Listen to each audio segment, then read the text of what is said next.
The fish is downstairs too, so they both just got here. Ooh, she's still alive. So this is Ben.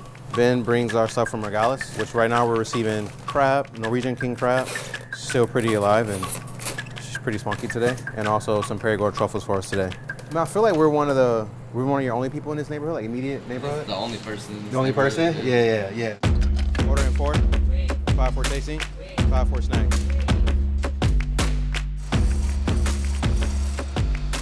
This is for our opening bite, the bay leaf tartlet, and we basically take this king crab, we'll steam it, and then we're gonna toss it in a reduced crab stock and a little bit of smoked butter. Make sure you tuck them wings in, cuz she's trying to get out of there. You gotta tuck them wings in. I think Brooklyn naturally gives you a little bit of an underdog kind of feel, but we also felt that even more being so tucked into the neighborhood that we had to really fight for people to discover us. All right, so where you at right now? So I'm about to blend this bouillon, and then I'm gonna go crab, steam it, and break it up. Break it down, okay. We get about 2 days, 2 services out of 1 crab. Like I said, you wanna make sure people get like crabs, you know? We don't wanna say like, hey, we're using this really sick crab and only give people little bites of crab, you know? Make sure it's nice and chunky.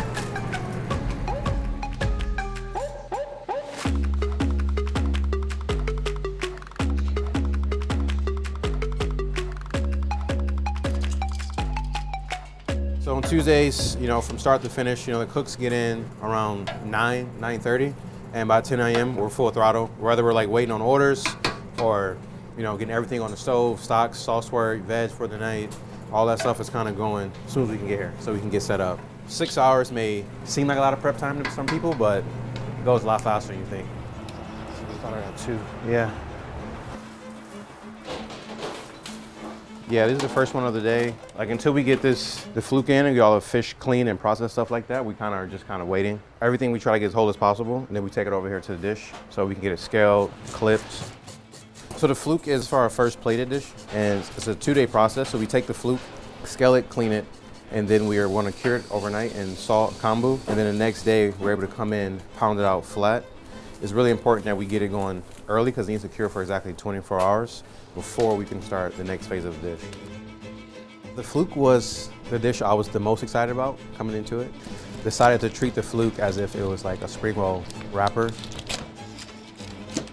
Every day we bring in a fluke, so we're always a day ahead. So even on Monday when we're closed, we got a fluke in yesterday. Someone comes in to process it so it can be ready for a Tuesday night service. Cleaned up fluke. I will pass it off to Chef Max, because he is great at butchering fluke. He was feeling himself from yesterday. Apparently he nailed one, so he's gonna do it today. Like yesterday, I was giving Michael a demo on how to break it down because the way I broke it down yesterday was like next level perfect. I'm like, damn, that boy bad. We want everybody here to be chefs. And because it's such a small team and the space is really intimate, if I'm breaking down a protein, he should learn how to do it too, because one day, I don't know, I may be sick, can't come in, or have to work on something else. He needs to be able to do the same. And like, I was really feeling myself yesterday, and like today, like I outdone myself again. Like, goddamn. Right? Like there, look at that. Yeah, very nice. Yes. You can talk shit if you want. No, that's not chef. You can still talk shit though. Most cooks in all the restaurants are like scared to tell their chef if something's right or something's wrong. I really appreciate the team that we have here because we're honest with each other. The difference between working here and those like big old French restaurants is like I get to have my eye on everything. As I'm prepping this, there's 2 preparations that's happening in here, so I can just turn around and see what Michael's doing, how his tart's looking. Casey, he's working on his shellfish project. I can just look over and see it, and like Charlie's upstairs. So Charlie has eyes upstairs. So like I come in the morning, I have my AM team down here, and it's like they're right behind me. We're like well connected, we're well together, and we're able to hold each other accountable better. So we're gonna hit it with a light cure and let it cure overnight. Then tomorrow, Casey will come in, rinse out the salt from the fish, and then he would portion it for our garde cook, who will pound out the turbo flat so they can make the little spring rolls that's upstairs. So here we have the saguara, which is the mackerel that we use on the main course here. Yeah, that was almost 3 grand worth of mackerel that just walked in. the saguara dish, you know, we get the fish in, maybe let it age just a little bit, not too much because the saguara doesn't really need it. It grills very well. We felt it was a very great way to finish the meal with the fish being grilled opposed to like a heavy meat dish, you know. We just recently started going fish on main. Although a lot of guests expect their meat or their bird, we recently just, you know, kind of went for it. Damn, chef, not bad. Not bad for an old man. When me and Charlie was at like Lev Masson Park, he was the butcher before I was. So it's like low-key always talking shit about each other's butcher game. So we're always like competing. This would be a lot easier if you had a sharper knife, but you know, Wow. work with what you got. Wow, we chef. We have a really small walk-in, obviously, and it gets really packed this time of the week. So we try to like hang or dry age anything here, or if it's larger proteins, it'll go on the speed rack here. So this is a striped bass from Montauk, and we just wanted to see how it compared to the other fish we've been using. So today we're going to be comparing this striped bass to the saguara. I mean, we always are happy with the saguara and the way it's been going on the new menu, but anytime we can try to see how a local product would compare to the product we're sourcing from Japan, we want to see like why spend the extra money and the time to get it from Japan versus if we can get a product that's local from the area and it'd be just as good or if not better, then we'll go that route.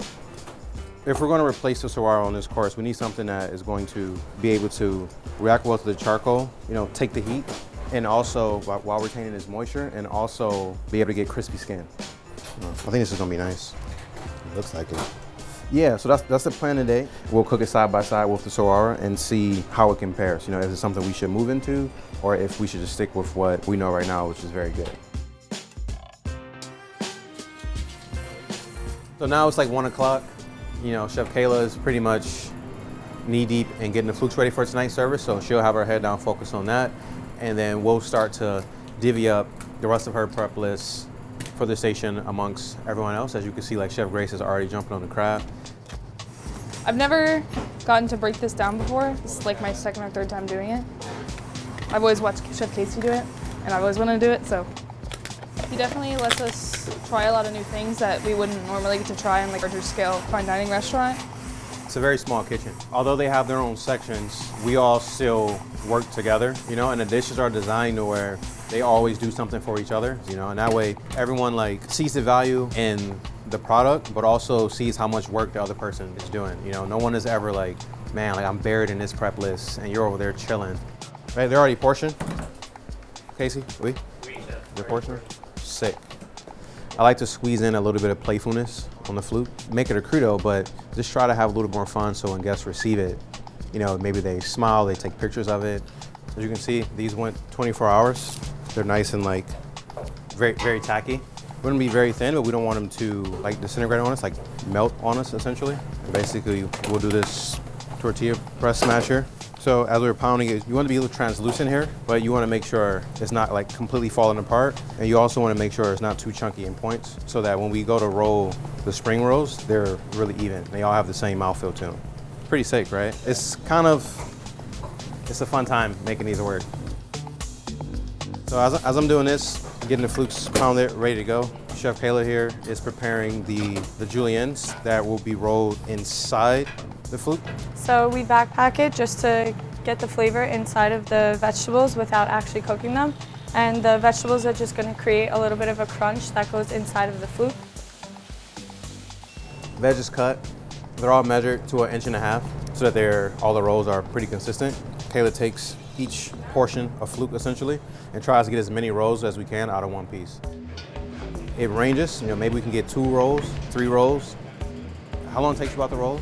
About an hour or 2 per day to roll on a low end. If we're fully booked on a Friday, Saturday night, it takes a little bit more, and we normally have 2 people doing it. In service, it also takes to do it in a timely manner, it takes 2 people to plate each one as well. So we like to spread out the work, so no one's just buried in the fluke all day. It's about 2 o'clock, we're finally on our last fluke roll here. Now we're over the hump. Now the rest of the day will fly, we'll have a good service. I mean, I knew it'd be a lot of work, but you know, if you want to get something that delicate and that precise, then it just takes a lot of time. You know, I've done dishes like that as a cook before, but sometimes when you're on this side of it, when you're like the chef assigning the dish to a cook, you kind of are like, damn, like that's kind of a lot of work. So like I try to throw hands as much as I possibly can and try to help get it done. But you know, in the end, in service, it's very worth it. So now that this is done, we're gonna start to fabricate the last fish of the day, which is the salmon, which takes the least amount of work. We just need to break it, brine it, and do a little poach on it. So we'll head down and get that going right now. So the salmon is a dish that I felt a little passionate about because I grew up eating a lot of salmon. You know, like my mom cooked a lot of it and people in my family cooked a lot of salmon growing up in Detroit. You got the brine for this already ready to go? We need to make. I need to make it. It's just common, you know? It's like a very common thing that you have as a home cook. People ask all the time, like, is the food French or American, or if it's things that I grew up eating or whatnot. And it depends, you know, like sometimes I am inspired by like a classic French dish, and sometimes not. I think it's like all influence, but I don't think the way it eats, it screams like, oh, this is only a French dish. We've had a couple people come here before with fish allergies, and I was just kind of like, wow, you need to read the menu before you come here. You know, I think this year we're a little bit more comfortable with saying that the food is very seafood heavy. Sure, we definitely like to try to finish up as many tasks as possible before we scrub down. So that's kind of like the bottleneck of the day when everyone is kind of like trying to hurry up and finish a bunch of projects so they can scrub down on time, get their family meal ready. Usually the most stressful part of the day is between, you know, 2 and 4 o'clock. For the most part, the day is like really chill and smooth, but like if you're like just bullshitting all day, once it hits 2 o'clock,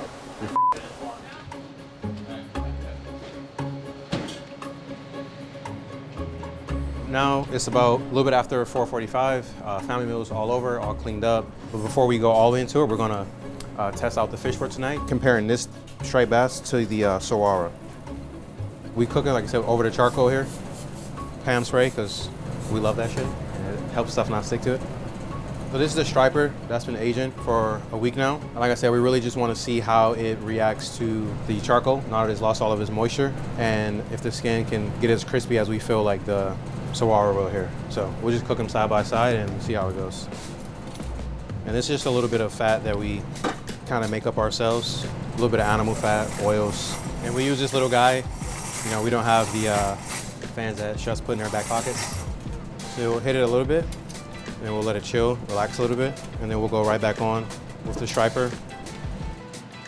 People expect something that's, you know, hearty, or usually like a red meat or bird, you know, or meat sauce at the end of the meal. And we want to make sure this dish, you know, doesn't leave you feeling like you have a void or wanting more, you know, something that's hearty, balanced but well-rounded. This one we'll take to like, you know, a medium rare, and this one we'll cook it more through, you know, typically on the bass.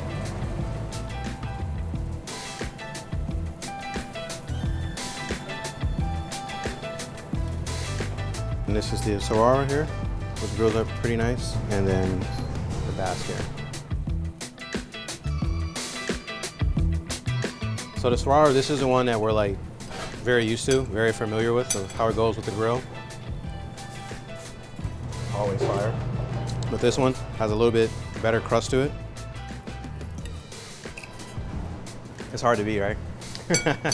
And I think the skin is crispier here, which is beautiful, but I think the mackerel works better With that dish. with the sauce work here. But the skin on there is definitely superior than the mackerel. You know, even though this one is, you know, maybe local to us, in order for us to change it from here, this will have to be clearly superior, you know, and I don't think that it is. I think maybe it's a different dish for another time, or different sauce, but I think the mackerel is like, we can't mess around with that one. yeah, definitely for this set, it's Yeah, just too good. everything. Yeah. You know, it's my first year as an executive chef, right? So when you get here, you realize that you have so much control that it's kind of overwhelming at the beginning. Ordering 4, 5 for tasting, 5 for snacks. All right, tarts, let's go. We gotta start building these flukes. You know, we have an open kitchen. We're not quite a chef's table, but like, I'm like right there. So whenever someone wants to say the meal was delicious, or talk to me, or complain, they can do it right to me. I'm like right there, you know, so. Thank you. Flukes all the way. Next on 4 farro. How you gonna give up? It's your mise en place, cuz. I think you need a little bit more mushroom in here. Yeah. Yeah. It's tough. People may expect a certain type of environment when they're eating a fine dining meal. They may not see us as one, maybe because the space, the lack of tablecloths, or the lack of luxury that they may want to walk in and see. And we want people to be very open-minded to what experience they're going to have when they come here. All right, next on the bass, with the octo. We have surprised a lot of guests, and we've overachieved in a lot of ways that people didn't expect the kind of meal or the experience. Big dumb scoop. Yeah, I'm ready. It's a really good batch. Damn, girl, check you out, girl. They sent me their wine. They're trying to take me home tonight or what? I want people to have a great meal and that feel it was delicious, but most importantly, it's like, hey, I had a great time there. Like, we'll be back. Next one for salmon. Wait. You ready for it? Please, chef. All right. You know, I think that is what we try to create, and that's why we don't want to be too stuffy, and we want to be a little bit more laid back and play a little bit louder music and have a little bit more fun and smile a little bit more so that people leave here and they're like, you know, they had a sick time.